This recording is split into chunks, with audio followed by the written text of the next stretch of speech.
Ils sont plusieurs dizaines à vivre dans ce camp, caché dans la forêt. Nous sommes dans la région du sud-ouest au Cameroun, en zone anglophone. Mais ici, c'est le drapeau bleu et blanc de l'Ambazonie et celui des ADF qui flottent au vent. Les ADF pour Ambazonia Defense Forces. C'est le principal groupe armé indépendantiste au Cameroun anglophone.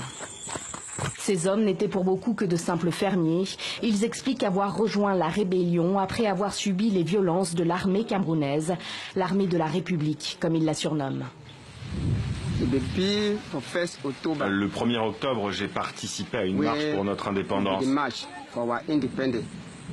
Nous chantions Ambazona rising, rising, rising, Ambazona rise and fall no more.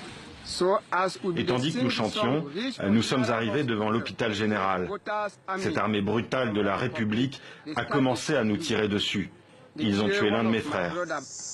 Tous ces combattants rêvent d'indépendance.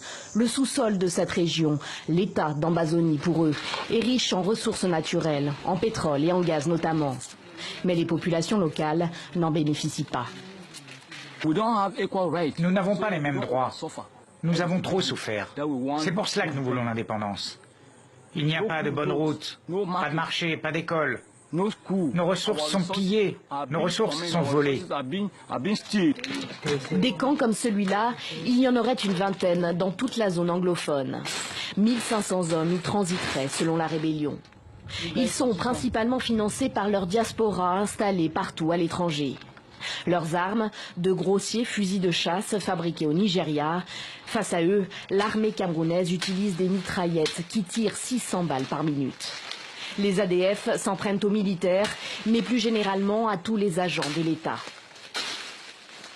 Cet endroit où nous sommes était sous le contrôle des forces de la République. Et nous les avons repoussés. Ils ne sont plus ici. L'autre jour, ils ont tenté de nous attaquer. Nous avons tué un commissaire de police. Voilà sa casquette et voilà son chargeur. Pour faire face à un ennemi manifestement plus fort qu'eux, ces combattants recourent à la sorcellerie. Je m'habille pour le combat.